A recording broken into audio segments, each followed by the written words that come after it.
whose name I have forgotten, in the neighborhood of Battersby. This number of the Saturday magazine has been bound in red morocco and is kept upon the drawing-room table. He potters about his garden. If he hears a hen cackling, he runs and tells Christina, and straightway goes hunting for the egg.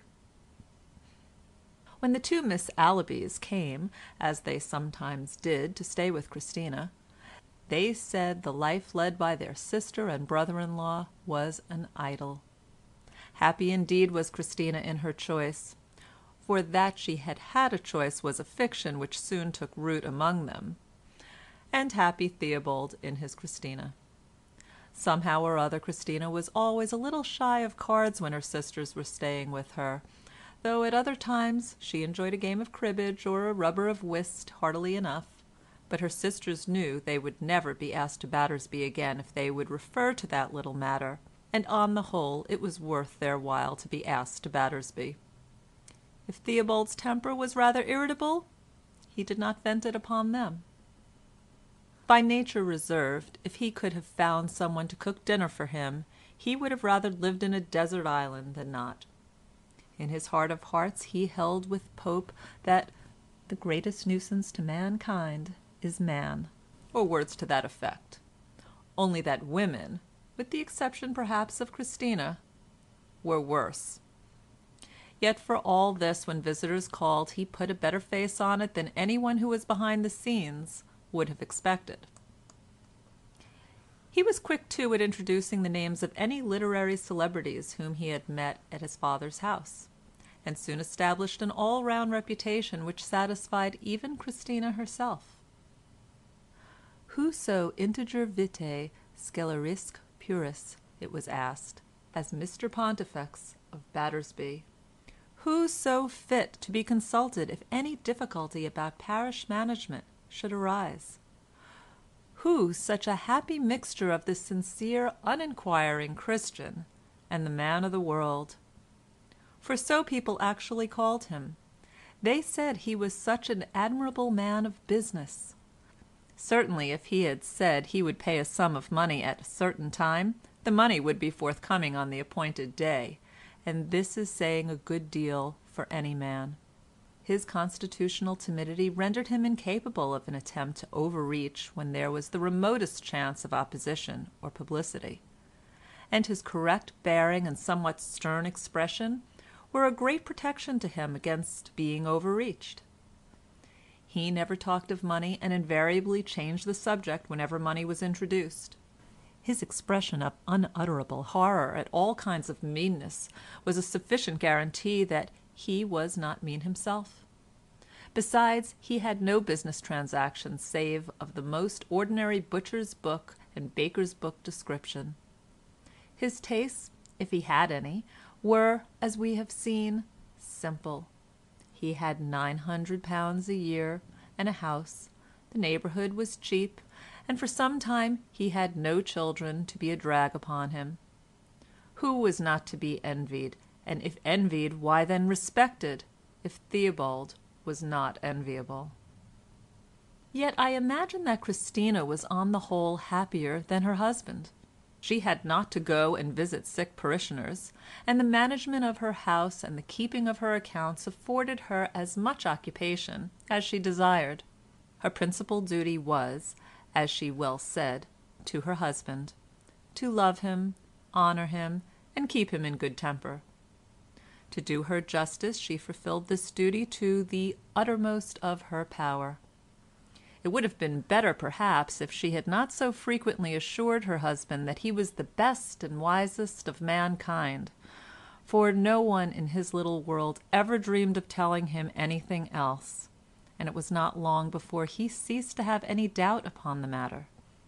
As for his temper, which had become very violent at times, she took care to humour it on the slightest sign of an approaching outbreak. She had early found that this was much the easiest plan. The thunder was seldom for herself. Long before her marriage even, she had studied his little ways, and knew how to add fuel to the fire as long as the fire seemed to want it, and then to damp it judiciously down, making as little smoke as possible. In money matters she was scrupulousness itself. Theobald made her a quarterly allowance for her dress, pocket money and little charities and presents. In these last items she was liberal in proportion to her income. Indeed, she dressed with great economy, and gave away whatever was over in presents or charity. Oh, what a comfort it was to Theobald to reflect that he had a wife on whom he can rely never to cost him a sixpence of unauthorized expenditure. Letting alone her absolute submission, the perfect coincidence of her opinion with his own upon every subject, and her constant assurances to him that he was right in everything which he took it into his head to say or do. What a tower of strength to him was her exactness in money matters! As years went by he became as fond of his wife as it was in his nature to be of any living thing, and applauded himself for having stuck to his engagement, a piece of virtue of which he was now reaping the reward. Even when Christina did outrun her quarterly stipend by some 30 shillings or a couple of pounds, it was always made perfectly clear to Theobald how the deficiency had arisen. There had been an unusually costly evening dress bought, which was to last a long time, or somebody's unexpected wedding had necessitated a more handsome present than the quarter's balance would quite allow. The excess of expenditure was always repaid in the following quarter or quarters, even though it were only 10 shillings at a time. I believe, however, that after they had been married some 20 years, Christina had fallen somewhat from her original perfection as regards money. She had got gradually in arrear during many successive quarters, till she had contracted a chronic loan, a sort of domestic national debt, amounting to between £7 and £8. Theobald at length felt that a remonstrance had become imperative, and took advantage of his silver wedding day to inform Christina that her indebtedness was cancelled, and at the same time to beg that she would endeavour henceforth to equalize her expenditure and her income. She burst into tears of love and gratitude, assured him that he was the best and most generous of men, and never during the remainder of her married life was she a single shilling behind hand. Christina hated change of all sorts no less cordially than her husband. She and Theobald had nearly everything in this world that they could wish for. Why then should people desire to introduce all sorts of changes of which no one could foresee the end? Religion, she was deeply convinced, had long since attained its final development, nor could it enter into the heart of reasonable man to conceive any faith more perfect than was inculcated by the Church of England. She could imagine no position more honourable than that of a clergyman's wife, unless indeed it were a bishop's. Considering his father's influence, it was not at all impossible that Theobald might be a bishop some day, and then would occur to her that one little flaw in the practice of the Church of England, a flaw not indeed in its doctrine but in its policy, which she believed on the whole to be a mistaken one in this respect. I mean the fact that a bishop's wife does not take the rank of her husband. This had been the doing of Elizabeth, who had been a bad woman, of exceeding doubtful moral character, and at heart a papist to the last.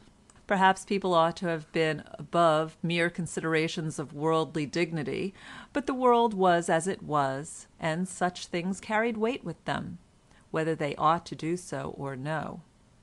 Her influence as plain Mrs. Pontifex, wife, we will say, of the Bishop of Winchester, would no doubt be considerable. Such a character as hers could not fail to carry weight if she were ever in a sufficiently conspicuous sphere for its influence to be widely felt, but as Lady Winchester, or the bishopess, which would sound quite nicely, who could doubt her power for good would be enhanced?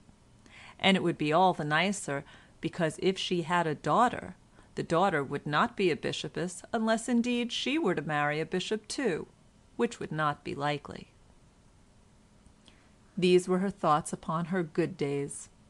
At other times she would, to do her justice, have doubts whether she was in all respects as spiritually minded as she ought to be. She must press